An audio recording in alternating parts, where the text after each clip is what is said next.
அனைவருக்கும் வணக்கம். Special reservation sports person எவ்வளோ சீட்ஸ் இருந்தது அப்படின்னு சொல்லிட்டு ஆல்ரெடி வீடியோ மேக் பண்ணியிருந்தோம். பட் அவங்க வந்து ப்ரோ கவுன்சிலிங் எங்களுக்கு எப்படி நடக்கும் அப்படின்னு சொல்லிட்டு கேட்டிருந்தாங்க. ஸோ அதுக்கான ஒரு எக்ஸ்ப்ளனேஷன் வீடியோ தான் இது.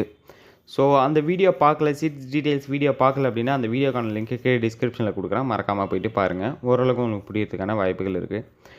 இந்த ஸ்பெஷல் ரிசர்வேஷன் ஸ்போர்ட்ஸ் பர்சன்ஸை பொறுத்தவரையிலுமே வந்து பார்த்திங்கன்னா கவுன்சிலிங் வந்து டிஃப்ரெண்ட்டாக நடக்கும். எஸ், இப்போ ஃபஸ்ட்டு கவுன்சிலிங் அனௌன்ஸ் பண்ணதுக்கப்புறம் அதில் சீட்டு கிடச்சவங்க எல்லாருக்குமே சீட்ஸ் கொடுத்ததுக்கப்புறம் இவங்களுக்கு வந்து தனியாக மெயில் மட்டும்தான் வரும். இப்போ நீங்கள் அப்ளை பண்ணியிருக்கீங்க அப்படின்னா நீங்கள் மெயிலை செக் பண்ணிகிட்டே இருக்க வேண்டியதான். எந்த டைமில் உங்களுக்கு வந்து யூனிவர்சிட்டிலேருந்து மெயில் பண்ணுவாங்க அப்படின்றது தெரியாது.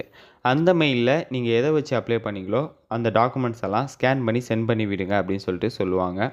நீங்கள் ஸ்கேன் பண்ணி சென்ட் பண்ணி விட்ட உடனே டாக்குமெண்ட் வெரிஃபை பண்ணி அதுக்கப்புறம் உங்களுக்கு அலாட்மெண்ட் ஆர்டர் கொடுப்பாங்க. அலாட்மெண்ட் ஆர்டருமே வந்து பார்த்திங்கன்னா நம்மளுக்கு வந்து மெயில் வந்துடும். ஸோ நீங்கள் உங்கள் அலாட்மெண்ட் ஆர்டரை டவுன்லோட் பண்ணிக்கலாம் அப்படின்ற மாதிரி நாம் போய்ட்டு யூனிவர்சிட்டி போர்ட்டலில் போய்ட்டு அலாட்மெண்ட் ஆர்டரை டவுன்லோட் பண்ண வேண்டியது தான். ஓகேங்களா? ஸோ இந்த இன்ஃபர்மேஷனுக்கு அந்த ஒரு வீடியோவே மேக் பண்ணேன். இந்த வீடியோவில் சொன்ன இன்ஃபர்மேஷன் புரிஞ்சிருக்குன்னு நினைக்கிறேன். வேறு ஏதாவது டவுட் இருந்தது அப்படின்னா கீழே கமெண்ட் செக்ஷனில் கமெண்ட் பண்ணுங்கள். நான் தனி ஒரு வீடியோவை மேக் பண்ணி போடுறேன். தேங்க்யூ கைஸ், பாய்.